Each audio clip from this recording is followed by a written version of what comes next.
Hello everyone, good afternoon. Welcome to my YouTube channel job fashion and जिंदगी। Myself is Shama Sharma and I am working as a stenographer in Indian Navy. Presently I am posted at Kolkata. I got my job after qualifying the SSC stenographer examination 2012 and I joined Indian Navy in July 2013. सो मैं आपको बताना चाहूँगी कि इस channel पे मैं आपको क्या क्या प्रोवाइड करने वाली हूँ। तो इस चैनल में आपको हिंदी स्टेनोग्राफी का फुल कोर्स मिलने वाला है, साथ ही साथ आप रिटन एग्जामिनेशन की तैयारी कैसे करें एंड फर्स्ट अटेम्प्ट में आप स्किल टेस्ट को कैसे क्रैक करें, ये सारी चीज़ें मैं आपको इस चैनल पर प्रोवाइड करूँगी। इसके साथ ही साथ फ्रेंड 8 ईयर्स का जो मेरा वर्क एक्सपीरियंस रहा है वो भी मैं आपके साथ शेयर करूँगी। एंड आपको अगर आप एक स्टेनोग्राफर बनना चाहते हैं तो उसके लिए आपके क्या क्या क्वालिफिकेशन होना चाहिए, आपका क्या एज लिमिट होना चाहिए, इसके में क्या कितने अटेम्प्ट्स आपको मिलेंगे, इसका सिलेक्शन प्रोसीजर क्या होगा, इसका एग्जामिनेशन पैटर्न क्या होगा, वैकेंसी कब आती है, इसका फॉर्म कैसे फिल करें, प्लस इसका क्या सिलेबस होगा, ये सारी चीज़ों पे मैं बात करने वाली हूँ। ये सारे जो पॉइंट्स हैं इन सारे पॉइंट्स पे मैं एक एक करके बात करूँगी। तो चूँकि ये मेरा फर्स्ट वीडियो है तो इसमें जस्ट ये इंट्रो में दूंगी कि आप स्टेनोग्राफी है क्या एंड आप स्टेनोग्राफर कैसे बन सकते हैं। उसके बाद मैं पॉइंट टू पॉइंट अलग से एक एक वीडियो लाऊंगी सारे पॉइंट्स पे। तो फ्रेंड्स, सबसे पहले हम बात करते हैं कि स्टेनोग्राफी है क्या। तो stenography is a sign language, मतलब इसमें हम एक साइन में किसी भी चीज़ को नोट करते हैं, मतलब जैसे वो न्यूज़ हो या कोई डिक्टेशन दे रहा है तो उनको आप एक साइन में नोट करके देन इसको ट्रांसक्रिप्ट कर सकते हैं हिंदी और इंग्लिश में जब, ठीक है। तो आप इधर हिंदी स्टेनोग्राफी भी सीख सकते हो या इंग्लिश स्टेनोग्राफी भी सीख सकते हो, इट डिपेंड्स ऑन यू। मैं यहाँ पे हिंदी स्टेनोग्राफी का कोर्स प्रोवाइड करने वाली हूँ। तो फ्रेंड्स, इसके लिए आपको अगर स्टेनोग्राफी सीखनी है तो इसके लिए आपके पास पहले से क्या क्या चीज़ें होनी चाहिए, क्योंकि सेकंड वीडियो में मैं आपका फर्स्ट क्लास लेने वाली हूँ।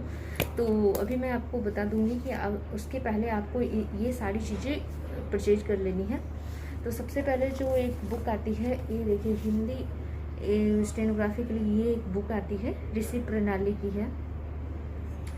इसके गया प्रसाद अग्रवाल इसका राइटर है। तो ये बुक आपको इजीली मार्केट में मिल जाएगी, और अगर मार्केट में नहीं मिल रही है तो आप अमेजोन से भी परचेज कर सकते हैं। उसका लिंक मैं अपने डिस्क्रिप्शन में दे दूँगी, तो वहाँ से जाकर कुछ 200 है इसका प्राइस अमेजोन पे, तो आप वहाँ से भी इसको परचेज कर सकते हैं। तो यदि आपका इंटरेस्ट स्टेनोग्राफी की तरफ है तो आप काइंडली मेरे चैनल को सब्सक्राइब कर लीजिए और घर बैठे हिंदी स्टेनोग्राफी का फुल कोर्स आप सीख सकते हो। सेकेंड जो थिंग है ये है नोटबुक। जो शॉर्ट हैंड लिखते हैं फ्रेंड वो हम इस तरह की नोटबुक पे लिखते हैं, मतलब जनरल कॉपीज पे हम इसको नहीं रख सकते हैं। तो इस तरह की स्पेशल एक नोटबुक आती है जिसमें कि शॉर्ट हैंड लिखा जाता है इस टाइप की। तो आप कहीं से भी इसको किसी भी स्टेशनरी की शॉप से आप इसको खरीद सकते हो। वो स्टेनोग्राफी नोटबुक करके आता है। तो ये चीज़ें आपके पास होनी चाहिए। थर्ड जो चीज़ है वो है पेंसिल। आपके पास एक पेंसिल होनी चाहिए। वो पेंसिल किसी भी कोई सी भी पेंसिल हो सकती है, अगर हो सके तो एक्स्ट्रा डार्क करके एक्स्ट्रा ब्लैक करके एक पेंसिल आती है, आप चाहें तो वो परचेज कर सकते हैं। क्योंकि लर्निंग पीरियड में आपको पेंसिल का ही यूज़ करना है फ्रेंड, पेन का यूज़ नहीं करना है।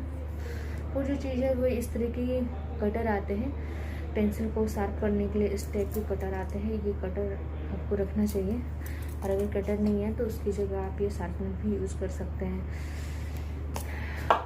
लास्ट जो चीज़ है वो है इरेजर। इसके यूज़ हालांकि है नहीं, बिल्कुल भी नहीं करना है इसका यूज़, लेकिन आपको साथ में ये रखना है। लेसन जब आप बना रहे हो तो उसमें कभी कभी अगर आपसे मिस्टेक होती है तो आप इसको इरेज कर सकते हो। जनरली मिस्टेक करना ही नहीं है और इसका यूज़ ना के बराबर है। तो बस इतना जो मटेरियल्स है ये आपके पास होनी चाहिए शॉर्ट हैंड सीखने से पहले। तो आप ये सारी चीज़ें आप परचेज कर लीजिए आज जाकर, एंड नेक्स्ट वीडियो से आप क्लास 10 कीजिए और यहाँ पे आप हिंदी स्टेनोग्राफी का फुल कोर्स सीख सकते हो। अब हम बात करते हैं रिटन एग्जामिनेशन की, क्योंकि ये तो हो गया शॉर्ट हैंड की बात। अगर आपको स्टेनोग्राफर बनना है तो पहले आपको रिटन टेस्ट भी देना होता है। तो रिटन एग्जामिनेशन पे बात करते हैं फ्रेंड, तो एसएससी एग्जामिनेशन कंडक्ट करती है जिसमें 2 टाइप्स के स्टेनोग्राफर्स के वो एग्ज़ाम कंडक्ट करती है, जिसको stenographer C and stenographer D exam के नाम से जानते हैं। मतलब स्टेनोग्राफर 2 टाइप्स के होते हैं, stenographer C and stenographer D. दोनों में फ़र्क है ग्रेड पे का।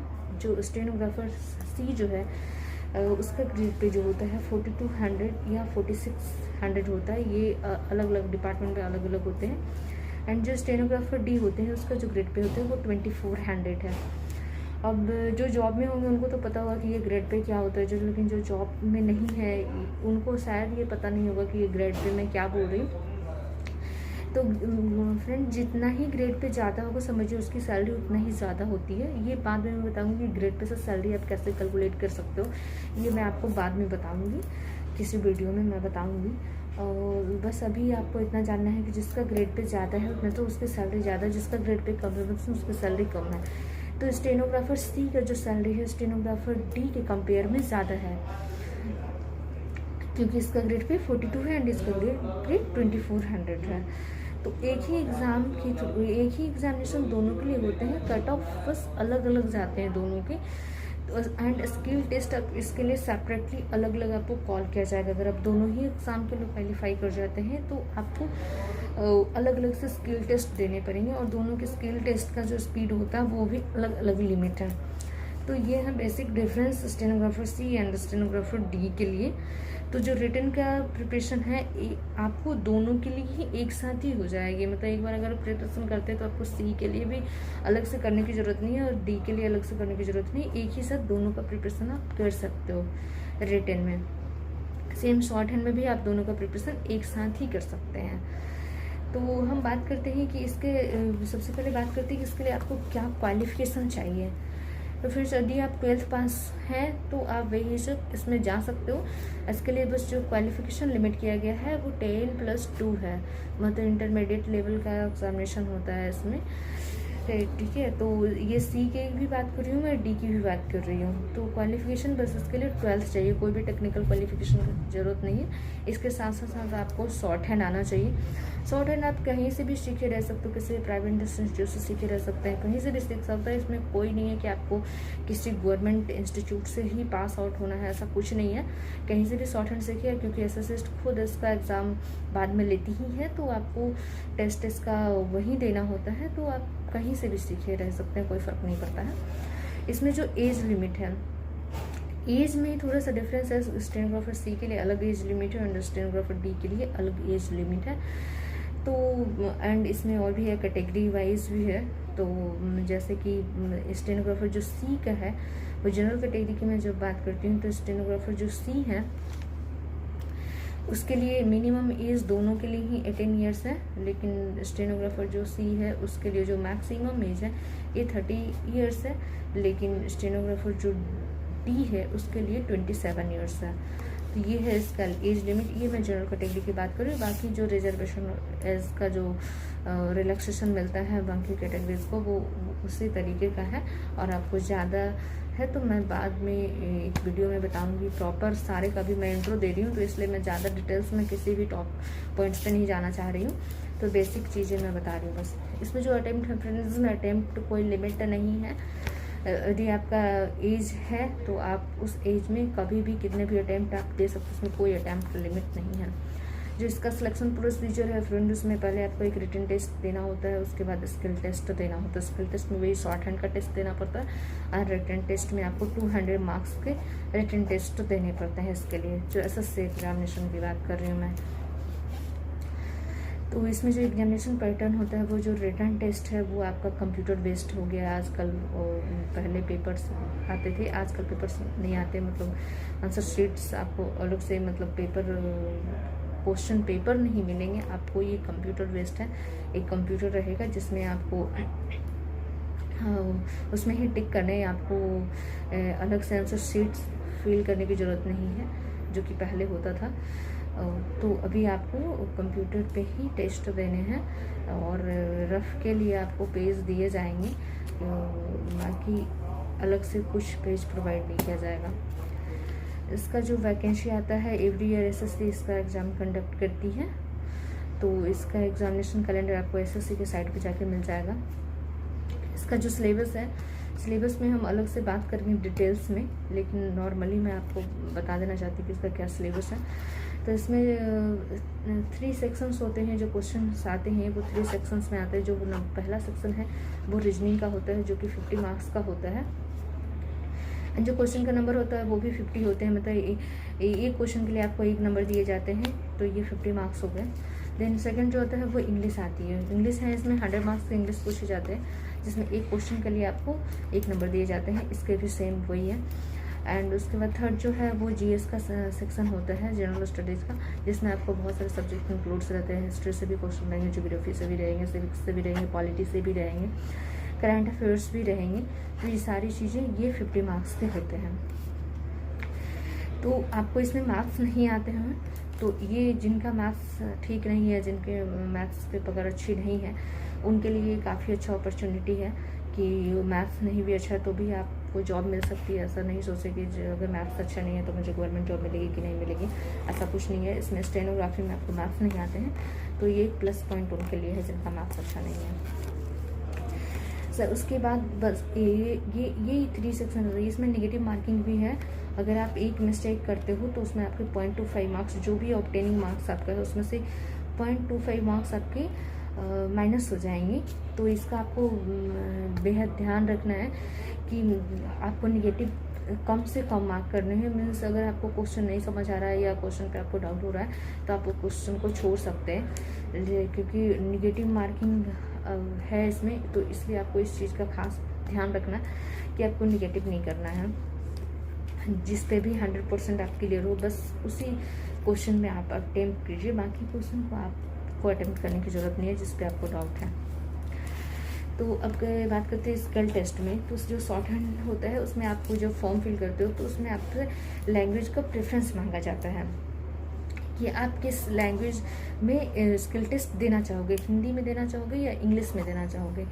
तो इसमें कुछ स्टूडेंट्स मतलब डाउट में होते हैं कि मुझे हिंदी सेलेक्ट करना चाहिए कि इंग्लिश सेलेक्ट करना चाहिए। तो अगर आपकी हिंदी में पकड़ अच्छी है तो आप हिंदी सेलेक्ट कर सकते हैं, और यदि आपकी इंग्लिश में पकड़ अच्छी है तो आप इंग्लिश सेलेक्ट कर सकते हैं। जैसे कि मेरा हिंदी ज़्यादा अच्छा था तो मैंने हिंदी सेलेक्ट किया था। तो इट डिपेंड्स ऑन यू कि आपको क्या सिलेक्ट करना है। Either you can choose Hindi और यू कैन चूज इंग्लिश, कोई फ़र्क नहीं है उससे, ठीक है। इसमें जो स्किल टेस्ट में 10% मिस्टेक्स आपको माफ़ भी रहती है। एंड शॉर्ट हैंड सीखने के साथ साथ आपको टाइपिंग टेस्ट भी देना होता है। तो शॉर्ट हैंड के साथ साथ आपको टाइपिंग भी सीखनी पड़ेगी। पहले टाइपराइटर मशीन पे ही टेस्ट लिया जाता था, लेकिन आजकल कंप्यूटर पे ही लिया जाता है। तो आपको जिस भी लैंग्वेज में आप शॉर्ट हैंड सीख रहे हैं उसी सेम लैंग्वेज में आपको टाइपिंग की भी प्रैक्टिस करनी पड़ेगी, क्योंकि जब आप शॉर्ट हैंड का टेस्ट दोगे तो आपको टाइम लिमिट है, स्टेनोग्राफर सी के लिए अलग एंड डी के लिए अलग, उतने टाइम में आपको उसको ट्रांसक्रिप्ट करके सबमिट करना होता है। तो आपको साथ साथ टाइपिंग टेस्ट भी सीखनी है। इस पर मैं अलग से भी वीडियो लाऊंगी और कि किसके लिए मतलब कितना टाइमिंग रहेगा और कितने टाइम में आपको टाइप करके देना है।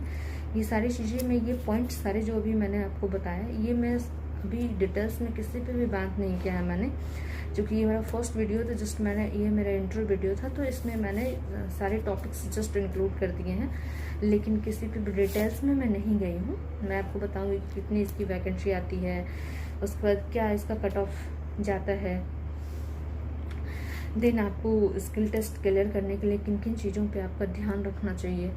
ये सारी चीज़ें मैं नेक्स्ट वीडियो में अलग अलग से बात करूँगी। तो आज के लिए बस इतना ही है। तो यदि आपको थोड़ी सी भी इंटरेस्ट स्टेनोग्राफी में है तो काइंडली मेरे चैनल को सब्सक्राइब कीजिए, एंड ये वीडियो अगर आपको अच्छा लगा होगा तो प्लीज़ इसको लाइक कीजिए। एंड अगर आप नहीं भी स्टेनोग्राफी सीखना चाहते हैं, आपके कोई रिलेटिव्स या फ्रेंड्स जिनको स्टेनोग्राफी में इंटरेस्ट है, तो आप इस वीडियो को उनके साथ शेयर भी कर सकते हैं। थैंक